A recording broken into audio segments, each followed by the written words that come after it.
Hello and welcome to Unveiling Africa, one beautiful face at a time. We're here again to espouse the beauty of Africa, the very best of Africa, and all things beautiful about Africa. Our guest today is Miss Ronke Ojekere. I'm the initiator of Society to Heighten Awareness of Women and Children Abuse with the acronym sothawaca. Popularly known as sothawaca instead of all that long sentence. So, she's introduced her show, her project, and we're going to hear more about it. And the reason why she's here today is mostly because she's at the UN promoting this wonderful cause. So without further ado, we're going to have Ronke introduce herself, tell us where she's from in Nigeria, and also a little bit about the history behind sothawaca. Thank you very much, Christine. Welcome. Thank you so much for having me again. Because I know 2 years ago I had a brief talk with you. Sothawaca is a women and children focused organization. We are non-governmental, we are non-profit. We just recently got our United Nations ECOSOC special consultative status. And that's the reason why we were invited this time to participate at the just concluded Committee on the Status of Women in the United Nations. Sothawaca, like you know, deals basically on the rights and welfare of women and children. Most of our work actually is done in the rural community of Edo State, in the northern section of Edo State, senatorial district of Edo State. We operate out of 3 major local governments. Oredo, which is has its headquarters as Benin City, where our physical office is. Then we work out of the 2, I call them the twin local government, Onwa East and Onwa West. Onwa East because I'm from Onwa East. I'm from Okpohomi Emine in Onwa East, though not the local government headquarters. But I decide to walk out of there because they say East-West home is best. So let me start to talk to my people. Let my people start to believe in my cause. That's why I decided to go back to my paternal roots to go and start to work from there. Then I walk out of the other twin local government, which is Onwa West. Onwa West is where my mother is from. Onwa West is where my mother is from. And she's from a community called Ewiobe, which is also Sabongida Ora. Sabongida Ora is the local government headquarters. So I said, okay, fine. I have one headquarters from my mother's area. My father must not hear that because every time we have this argument, oh, you are more of Sabo than you are from. But one man cannot bring forth a child without a woman. So I'm walking out of the 2 local governments, talking to the rural women, talking to the children, especially the girl child. Everything about what is being done today is looking at the girl child, making the girl child be able to have a voice for herself. So that's why we have decided that away from Oredo is in the urban community. Yes. So rather than sit in Oredo in Benin City and cha, we have decided that we're going to go to the rural areas communities where you really need the help. Actually, absolutely. But before we go any further, I just want you to zero in on exactly where you come from in Nigeria, or tell us, your little background history of your. I know you told us where your father and mother come from. Yes. But an American will not know all those local governments. Okay. So just give us like a general description of where you come from in Nigeria. I'm from the south region of Nigeria. Okay. And then I'm from a community called the Afemai clan, okay, which is in the north of Edo State. Okay. Yes. And Edo State is Edo State is located, is situated in the south region. Okay. You know, Edo State is made Nigeria. of four senatorial districts. Edo North, Edo South. Okay, no, 3 senatorial districts: Edo North, Edo South, and Edo Central. Okay. I'm from Edo North. North. Okay. Yes. Yeah. All right. Thank you. So, before all this started, what prompted you to create Sothawaca? Oh, it's a very long story. Make it short, because you wouldn't have all day to tell the rest of the story. I looked at women and children as the most vulnerable sets of individuals in any community, be it in the United States, be it in Europe, be it in Asia. Nigeria is no different, and I felt that there would be a need for somebody to advocate for their rights. Yes. People ask me, you advocate for the rights of women and children, but you do not strike me as anybody who has gone through discrimination and all of that. But I said, well, fine, I don't need to have been discriminated upon, but when you look at women and children, especially in the grassroots communities, like I keep telling you, they are actually from the downtrodden places where they don't have a voice, yes. Where a child is supposed to be seen and not heard, where a woman takes the back seat rather than stays by the side and all of that. But thank God for the globalization of everything that is coming up.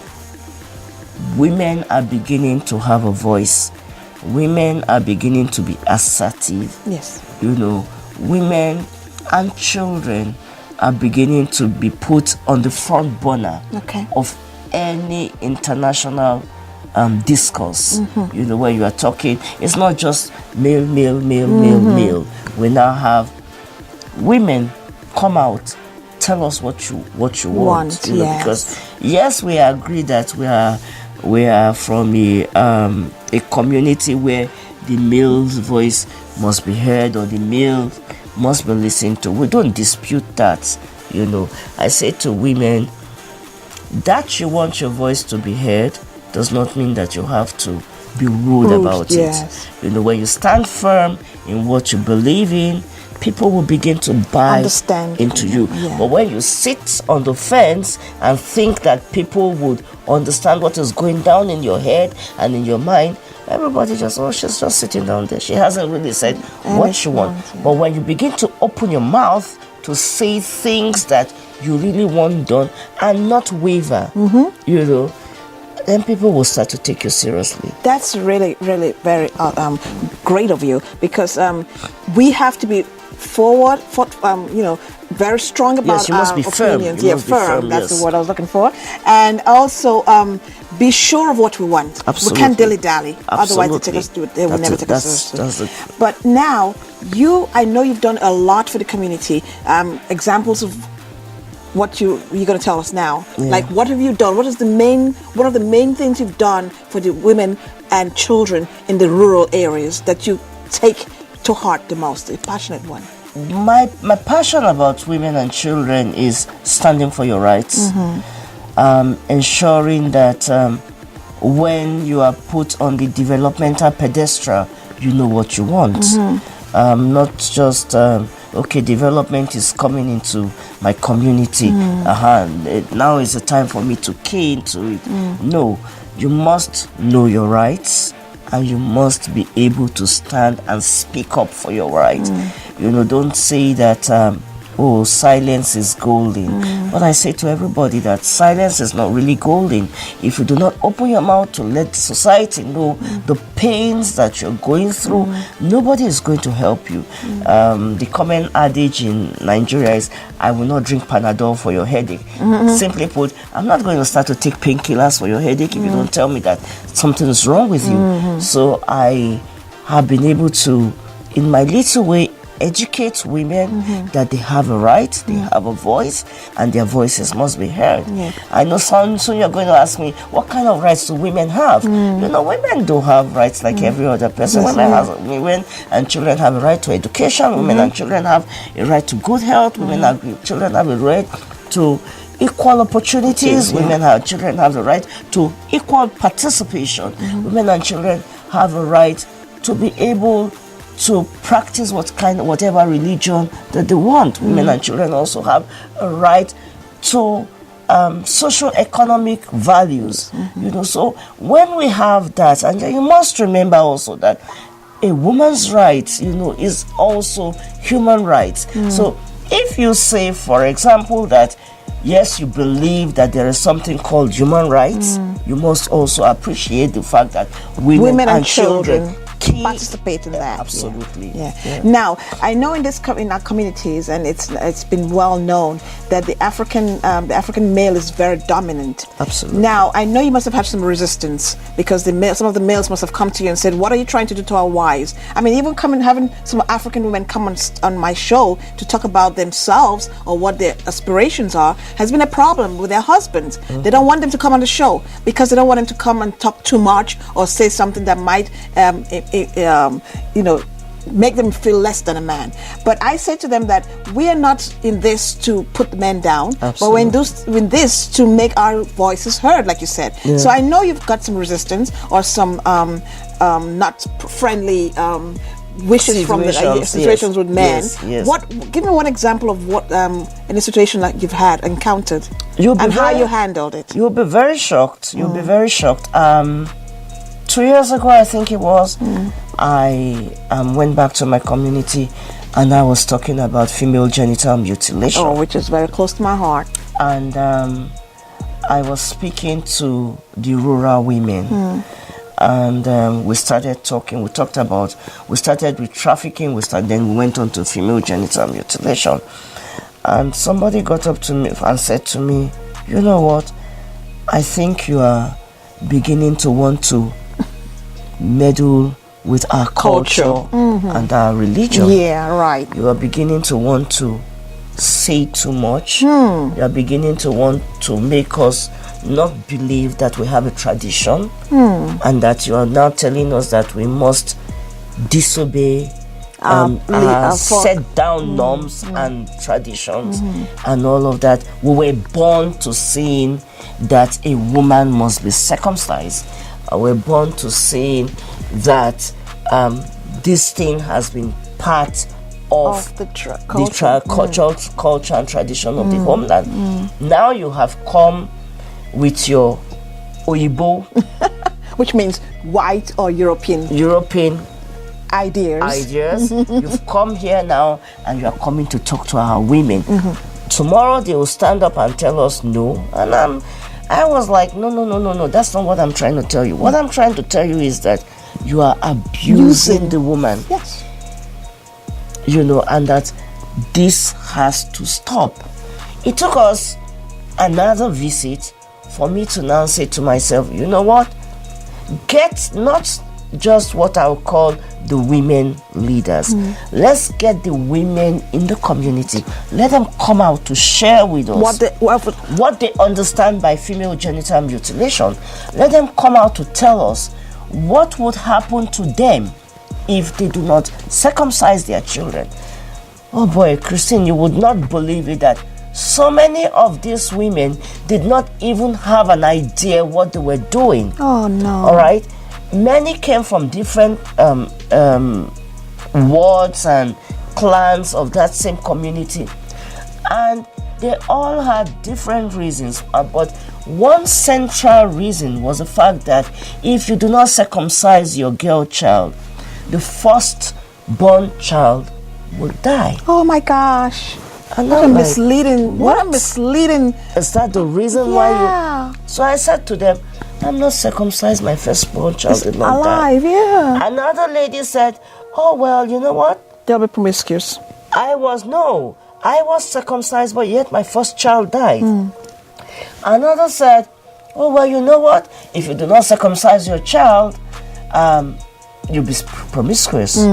That's the one I've heard a lot. No, but It was a way to control women. Yes. Yeah.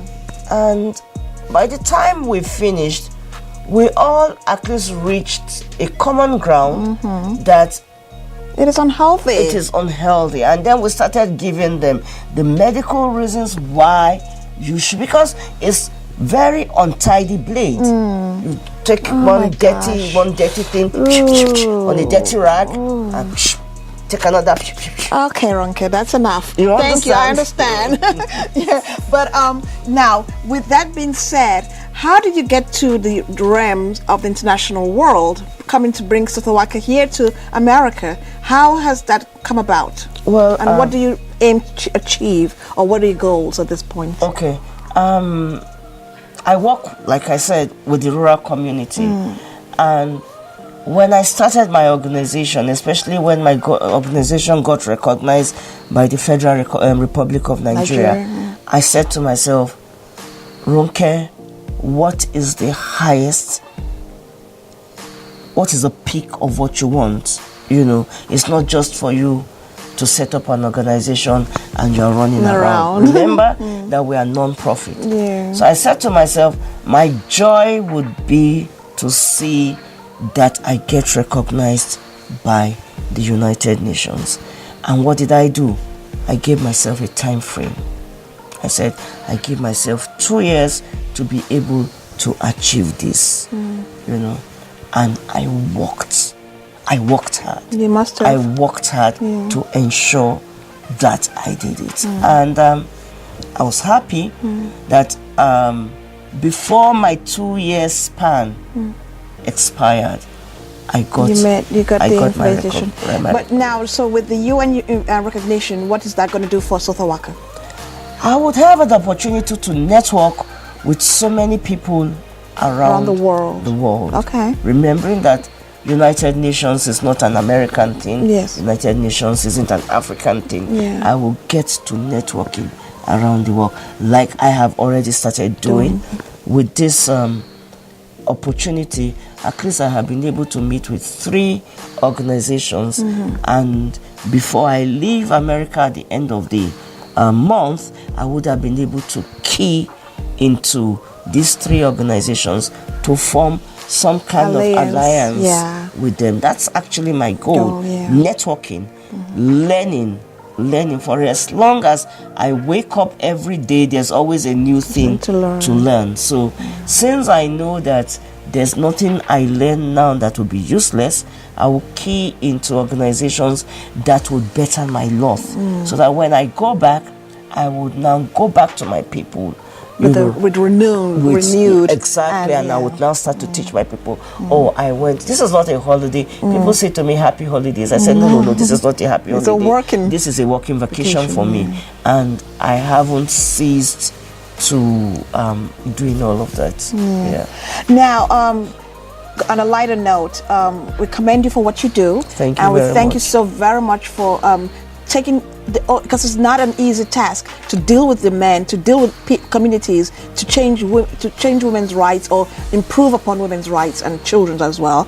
And before now, we've never had people, who strong enough to bring the touchlight, to the rest of the world. On a lighter note, what's the meaning of what's your full name, and tell us the meaning. Ronke. In the layman's language, I think it means God has given me somebody to care for. Oh wow! And you're caring for the world. Absolutely. Yeah, absolutely. and the children and the women. Thank you. Now, what's your favorite African food? Since we're unveiling Africa, we'd love to share all our African stories, our African food, traditions, beautiful clothing, songs, musical artists. So what's your favorite food? My favorite food is amala. Amala. So tell us what Ewedu and the native begiri. What does now? If an American was listening to this, what would they say? I mean, what kind of amala ingredients? Amala is made from either yam flour or plantain flour, as the case may be.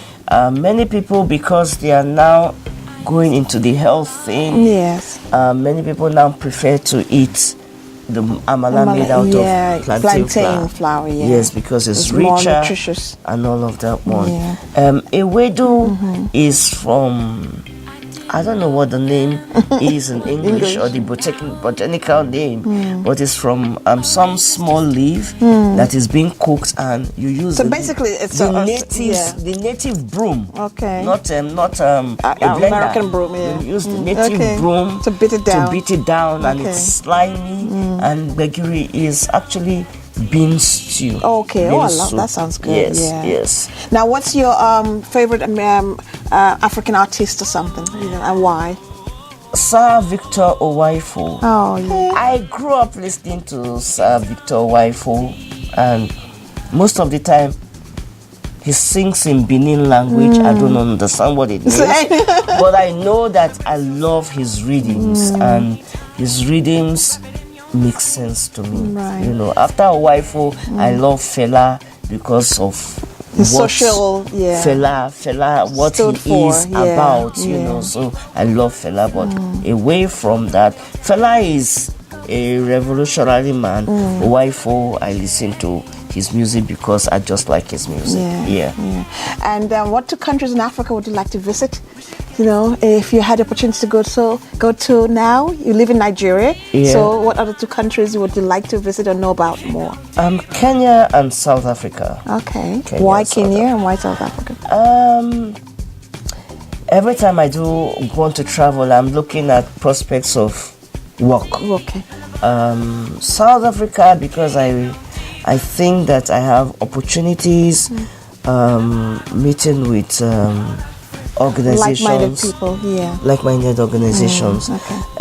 Kenya also, because I have networks in Kenya that I would like to work with. Wow. But they are all tourist attractive places too. Away from work, there's a bit of tourism there for me.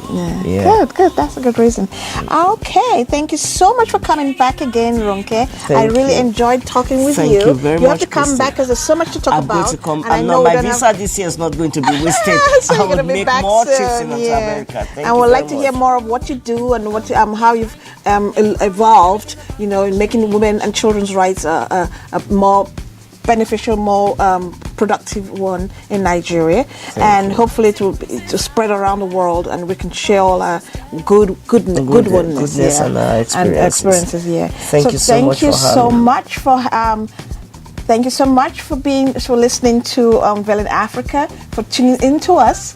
Because of you, I am, and I thank you always for giving us the opportunity to share our experiences, our aspirations, our goals, and we'd like to bring you the very best of Africa. Let us know what you want about, what you like to know about Africa, and can you share? Do you have any social media information that you would like to share? You have Facebook? Yes, on Facebook, Sothawaca, Benin City. Okay. On Instagram, at Sothawaca. On LinkedIn, Sothawaca, Benin City. So if you just click into Sothawaca, you'll find everything. And you'll see it on our screen if you can understand the acronym. But it's SOTHAWACA.